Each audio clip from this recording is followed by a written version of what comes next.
I wrote a letter to my husband, then tore it to pieces.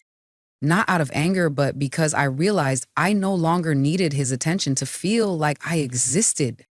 I'm Eleanor, almost 40, a quiet wife, a devoted mother, until my son Caleb took me away from the city to a small lakeside town where the gentle sunlight and leaf-strewn streets reminded me that I was once a woman with dreams. Have you ever lived so long for others that you forgot who you were? Tell me your story, because maybe your awakening began with a moment just as small as mine did. Mornings in the seaside town often begin with the gentle sound of waves and the distant calls of seagulls echoing between pale sails far off in the mist. Eleanor woke as she did every day, not because of an alarm, but because the soft gray light outside her window brushed against her eyelids. The sea breeze slipped through the cracks of the door, drifting into the small kitchen where she would quietly brew a cup of green tea, gazing out at the saltbush garden that had begun to change color from the ocean's salt. She was about to turn 40. Not exactly old, but no longer young in the way the world defines vibrancy. Andrew, her husband, was a busy man, constantly traveling between cities for meetings. Eleanor had long since stopped keeping track of. Caleb, their only son, had just turned 21, a boy who'd grown so fast, she wasn't sure she could still keep up. This morning was no different. Andrew sent a message saying he'd be away for another 3 days. Caleb ate his breakfast in silence, then slung his backpack over his shoulder and left, as he usually did, and once again, she was alone, with the quiet stillness of the White House by the sea. Eleanor used to believe her life was peaceful, but lately that peace carried with it a kind of emptiness she couldn't quite name. She wasn't sad, she wasn't angry, but she didn't feel truly present anywhere either. As if she were a shadow passing lightly through each room, tidying up, preparing dinner, watering the plants, then vanishing in the very space she once called home. She sat on the porch, staring out toward the ocean, where the horizon blurred into the mist. Her eyes no longer searched with excitement, only observed quietly, out of habit. A part of her had once loved this beach, had once dreamed of opening a small tea shop on the corner where women like her could come and talk about things no one ever asked. But the years had taught Eleanor how to tuck those dreams away, neatly, without bothering anyone. Only lately, she had started to wonder, has anyone ever truly seen me? Not as Andrew's wife or Caleb's mother, but as herself. Eleanor, the woman who once wrote diary entries on wet sand, who once knew the scent of sun-warmed tablecloths, who once laughed alone when she came across a line of writing so beautiful it ached. And just as she was quietly navigating that feeling, Caleb stepped onto the porch, pulled out a chair, and sat beside her. "Mom," he said, his voice warm and familiar, "I've got 3 days off next week. How about we go somewhere just the two of us?" Eleanor turned, looking into her son's eyes. There was something in that gaze, sincere, gentle, unhurried, that kept her silent for a long moment. "Do you have somewhere in mind?" she asked softly. "Yeah, a little island off the southern coast. I interned there once. It's quiet, you'd like it." And in that moment, not from reason, but from a quiet voice inside her heart, Eleanor nodded. She didn't know what kind of journey she was about to begin, but for the first time in a long while, she felt something stir. Like the sound of waves crashing against a cliff, not rushed, not loud, just a gentle call. It's time to come back to yourself. Eleanor sat by the window of the small ferry, her finger tracing absent-minded circles on the fogged glass. In front of her, the ocean stretched out in a vast, endless blue, the crests of silver-tipped waves brushing gently against the side of the boat as if whispering something only the sea could understand. Caleb was standing out on the deck, his coat flapping in the sea breeze, his dark hair tousled by the wind, but his posture remained steady and calm. She had never imagined traveling somewhere far away with her son, not to visit relatives, not for work or duty, simply to go. Because her son had invited her, and she had no reason to say no.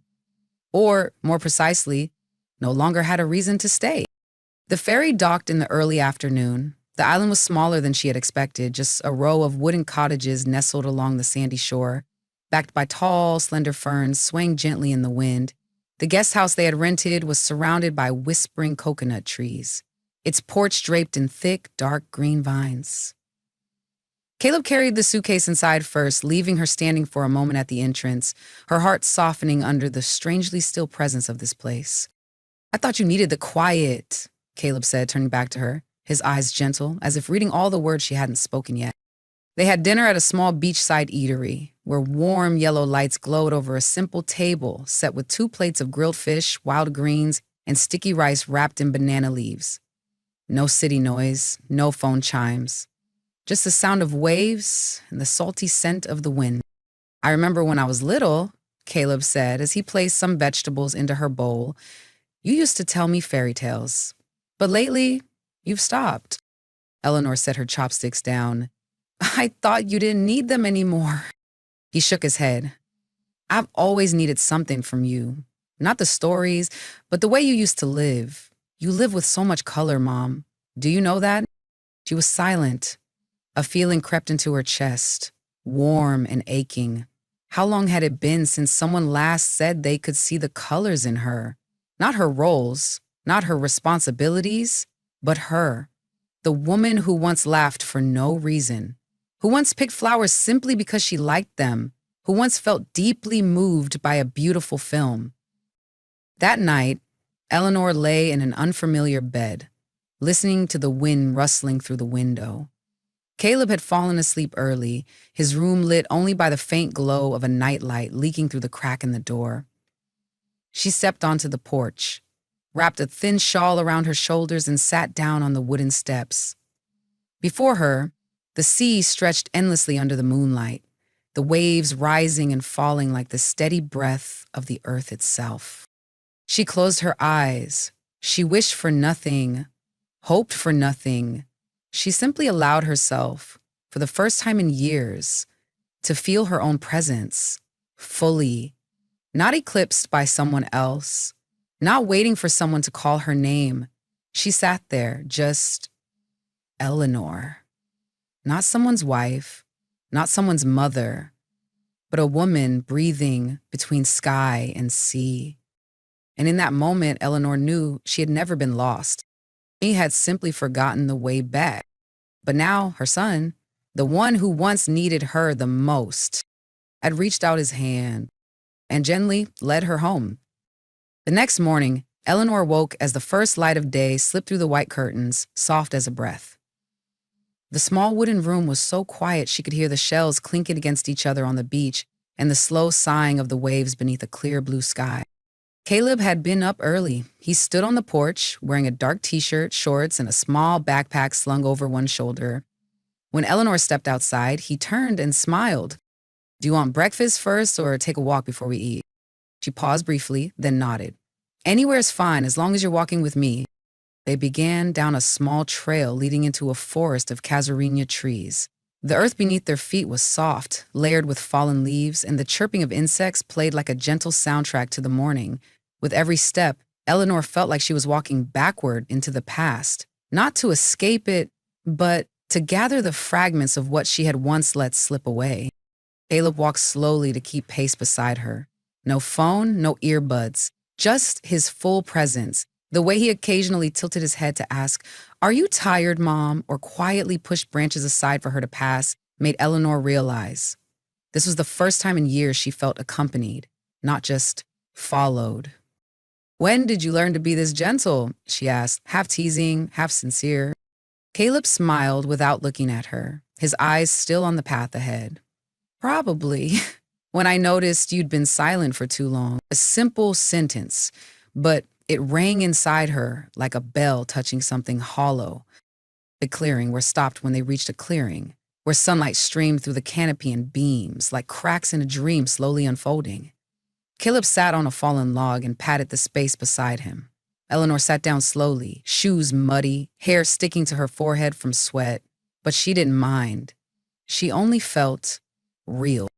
"Did you know?" she said after a moment. "I once wanted to study contemporary dance." Caleb turned, eyes wide, as if he had just discovered a secret door. "Really?" She nodded. "Back when I was in college, But then I met your father, then you came along, then we moved, and the years just went by. Caleb didn't say anything, but his eyes softened, as if he were gently wrapping his mother's unopened memory with both hands to keep it safe. You could still learn, he said quietly, not to perform, just to feel yourself moving again. Eleanor turned to look at her son.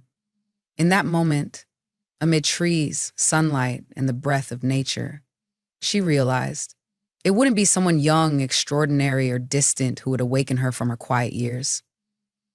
It would be her son. The same boy who once clutched her fingers as he learned to walk, now gently showing her the path forward. And Eleanor, for the first time in a long while, smiled, a smile not meant for anyone else, but for herself. The woman slowly remembering how to live, not just survive. Afternoon on the island was as quiet as a page yet to be written. The sun sank slowly toward the horizon, casting a warm amber glow over everything. The tree branches, the doorstep, the porch roof, and even Eleanor's hair as she sat on the rattan chair in front of the cabin. Caleb was quietly sweeping dry leaves around the porch. He said nothing, letting the soft sweep of the broom against the stone floor tell its own story. Eleanor watched her son, her gaze softening with each of his steady movements. She suddenly remembered an afternoon more than 10 years ago, under the same golden light, at a similar small porch. Only then, Caleb had just begun to walk, and she had been preoccupied with Andrew's relentless phone calls from the office. Eleanor closed her eyes. In the dimming light of dusk, memories surfaced vividly like a folded painting. A half-finished meal, a vague reply, a hug postponed. The small things she once believed harmless, but which had quietly chipped away at her heart over the years. What are you thinking about? Caleb's voice came gently, but it cut through the flow of her thoughts. Eleanor opened her eyes, slightly startled. She gave a tired smile. I'm thinking about the things I missed, probably more than I ever dared to admit. Caleb sat down beside her and handed her a cup of warm ginger tea. The rising steam drifted up gently, like an invitation to be forgiven. I think, he said slowly, a lot of the time, we miss out because no one teaches us how to stop and live. They only teach us how to try harder. Eleanor looked at her son, her heart tightening. In Caleb's calm demeanor, she saw a part of herself. The part that had once naively believed that love meant sacrificing without needing to be seen. Have you ever, she asked softly, felt like I wasn't really there? Caleb didn't answer right away. He turned slightly, looking out toward the treetops bathed in the colors of sunset, then said quietly, I have. But I never blamed you. I just felt sad watching you disappear. A long silence settled between mother and son. Eleanor swallowed hard, her heart filled with gratitude and a deep ache. She had believed that keeping the family intact was enough, forgetting that emotional absence could leave the most invisible of losses. The sun fully slipped beyond the horizon, the sky turned a deep violet, and the first star had just appeared. Think, Eleanor whispered, as if to herself, it's time I learn how to truly be present. Caleb didn't say anything, only nodded, but in his eyes, Eleanor saw something she had long yearned for, trust, returning. And in the last light of the day, Eleanor felt something clearly for the first time. The past may not be repairable, but the present is always a chance to begin something kinder for herself and for the ones she loves. That night, the small wooden kitchen was warmed by the soft glow of the hanging light and the gentle bubbling of water in the teapot. Eleanor stood with her back to Caleb, her hands busy arranging slices of bread on a plate. But inside, she was arranging something else. Courage. I've been meaning to ask you, she began. What made you bring me here? Caleb, splitting firewood near the stove, paused. After a moment, he set the axe down. Silence returned, broken only by the occasional crackle of the burning wood. As I wanted you to have space to breathe, to remember who you are. Eleanor turned around, leaning lightly against the kitchen counter. The sea breeze slipped in through the cracks of the wooden door, carrying with it the unmistakable salt of the ocean. She looked at her son, no longer the naive little boy she once knew, but a young man with the features of both his mother and father. And yet, something uniquely his own in his eyes. I've known for a long time that you weren't okay, Caleb continued, his voice raspier than usual. But when I was little, I didn't know how to name it. I just knew every time you cleaned in silence, every time you said, I'm fine, something inside you had just broken. Eleanor swallowed hard. A wave of emotion rose in her throat, but she didn't want to interrupt her son. I didn't bring you here to heal you, Caleb said, but so you could see that you're still whole. You're still here. You haven't been forgotten. You don't have to disappear to keep anything together. A soft sob escaped Eleanor, and she lifted her hand to cover her mouth. Not out of shame, but because for the first time, someone had seen through the calm facade she had worn for so many years. You've really grown up, she said, eyes brimming with tears. I always thought I had to carry it all, that I was the only one holding this family together. Caleb stepped closer without saying a word. He placed his hand on her shoulder, gently, firmly. It wasn't a hug, just a steady hand, reminding her she wasn't alone, that she was no longer alone in the quiet fight against exhaustion. I want you to be fully yourself again. Eleanor, as you've always been, beneath it all. Hearing her name spoken aloud as her own person, Eleanor felt something awaken. She smiled through the tears. That night, in the wooden kitchen where steam rose from the teapot like unspoken truths, mother and son faced each other with unguarded honesty. And in that moment, Eleanor understood forgiveness isn't just something we give to others. Sometimes it's the first gift we must offer to ourselves. The next morning, Eleanor woke earlier than usual. Outside, sunlight filtered through the sheer curtain, casting a gentle golden hue on the old wooden floor of the room. A soft sea breeze drifted through the slightly open window, carrying the scent of salt and the crispness of early day. But what woke her wasn't the sound or the light, it was something else. A strange feeling of peace. For the first time in years, Eleanor didn't feel the urge to immediately get out of bed and dive into a familiar chain of duties. No rush breakfast, no alarm clock, no husband's suggestive knock on the door after another late night. There was only her and herself. She slowly rose, slipped on an old sweater, and stepped out onto the front porch. Caleb was sitting on the steps, sketchbook and pencil in hand. The morning light caught his hair, forming a soft halo like a faint thread of memory. What are you drawing? Eleanor asked, her voice still touched by sleep. Caleb smiled and looked up. I was sketching you while you were reading. Eleanor was taken aback. She walked closer and glanced at the page. The lines were still unfinished, but the figure of a woman had already come into view. Eyes slightly sunken, yet bright. Lips curved faintly as if holding back something unspoken. Hair falling gently across her cheek. She wasn't youthful, wasn't flawless, but she was there, fully present. I sketched you reading last night, Caleb said gently. You looked truly present, like yourself. Eleanor didn't know what to say. No one had ever drawn her. No one had ever looked at her as a whole person, not just a role. You still have that quiet light, the kind that stays, even after so long of not being allowed to be. Eleanor turned away, tears spilling unexpectedly, but this time she didn't hide. She didn't flinch. I used to think all I had left were the things already behind me, she said, voice trembling. That time had taken everything important from me. But this morning, looking at you, hearing what you said, I realized I never really stopped. I just forgot how to look at myself. Caleb placed his hand over hers silently. In that moment, beneath the morning light and the salty breeze of a peaceful coast, Eleanor felt something shift inside her. She was no longer the woman of should-haves and could-haves from the past. She was someone learning for the first time to live for herself, without regret, without hesitation, not waiting for someone to notice her, to finally allow herself to be. That afternoon, Eleanor retreated into the small room next to the back porch, a space where, over the years, she had unconsciously piled up old books, unfinished embroidery pieces, and a small wooden box she hadn't opened in a very long time.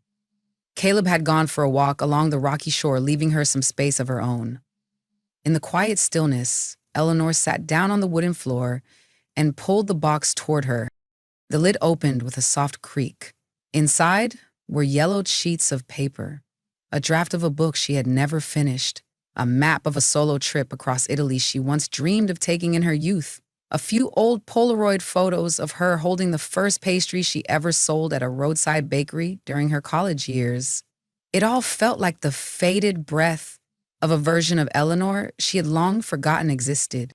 She turned each paper over slowly, as if tracing the thread of old emotions. One diary entry, written when she was 27, made her stop. One day, I'll wake up early not to make breakfast for anyone, but just to hear the waves. And I'll start learning French again just because I want to, not to please anyone. Eleanor smiled faintly. That passage was written in a youthful, hopeful script. She had once been so full of energy, with dreams that existed outside the boxes of devoted wife or exemplary mother. She once wanted to live a life full of color, depth, not just in step with someone else's rhythm. A dream that is never fulfilled doesn't truly vanish. It simply waits for a heart brave enough to turn back and face it. She took out a new, clean notebook. On the first page, Eleanor carefully wrote, "I once disappeared into my roles, but I'm coming back, not to do something grand, but to live each small thing with all my honesty." She set the pen down and took a deep breath. Inside her chest, instead of the hollowness that had sat there for years, she felt something beginning to stir. An inspiration, a gentle current. There was no need to write a novel, no need to leave everything behind to start over, just enough courage to live truthfully each day. That was already something. When Caleb returned, he was surprised to find his mother at the computer, typing with a focused look. "I thought you were resting," he said. Eleanor looked up, her eyes softly alight. "I'm resting, but I'm also beginning." Caleb stepped inside, set down his canvas bag, and sat beside her. "Anyway, beginning again with myself." Outside the window, the afternoon breeze swept across the porch. The last light of day streamed into the old room, brightening the space. Not with a new kind of light, but with a new perspective. From a woman who had chosen to live again, from exactly where she thought she'd been forgotten. The next morning, Eleanor woke up earlier than usual, not because of an alarm clock and not because she had to prepare breakfast for anyone, simply because she wanted to sit in the small window overlooking the valley and let the morning sunlight touch her face like a gentle greeting. Caleb was still asleep, his steady breathing drifting softly from the room next door. Eleanor poured herself a cup of herbal tea, wrapped herself in an old wool shawl, and opened the notebook she had left unfinished the night before. It was no longer a journal of sorrow, but a page of short notes, a list of things she wanted to do, not for anyone else, but just for herself. Buy watercolor paints. Call Emily, the old friend I once wrote to and never followed up. Plan to teach a small baking class in the fall.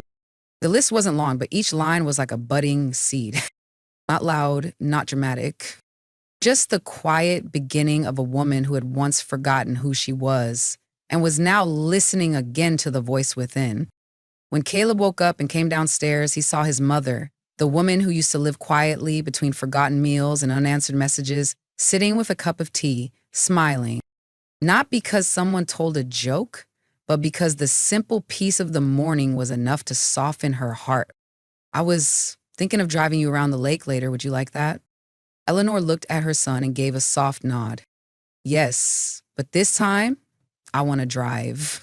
Caleb smiled, a quiet smile, but full of understanding. He handed her the keys like a small ceremony, handing back the right to steer her own path. The car rolled down the narrow road that circled the lake. The summer breeze swept through the trees, rustling the leaves gently. Eleanor felt her hands on the steering wheel like a declaration. She didn't need to go fast, didn't need to know everything ahead. She just needed to know that she was choosing her own direction. On the way back, she stopped the car when she spotted a field of soft lavender wildflowers blooming by the roadside. Eleanor opened the door and stepped out, taking a deep breath. The scent of sunlight, of earth, and wildflowers blended together, simple but profoundly real. Caleb followed, and the two of them sat quietly in the grass, saying nothing, only watching. It wasn't an extraordinary moment, but it was a memory not easily forgotten. When they returned to the small house, Eleanor placed a bundle of wildflowers into a vase at the center of the dining table. In a kitchen once so familiar, it had become invisible. Something had changed, not the room, but the woman within it. Sometimes the journey back to yourself doesn't require storms or grand partings. All it takes is a quiet place, a person who listens, and a moment gentle enough to remind you, I'm still alive, still longing, and still worthy. Life doesn't always break with a loud noise. Sometimes it quietly slips by through the days when we lose ourselves in routines, in roles, in silences that were never named. Eleanor's story is not one of rebellion nor of running away.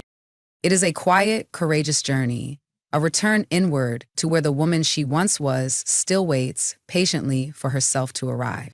If you've ever sat in your familiar kitchen and no longer recognized your reflection in the mirror, if you've ever felt exhausted from being fine for too long, that may be. It's time you found a new season for yourself, too.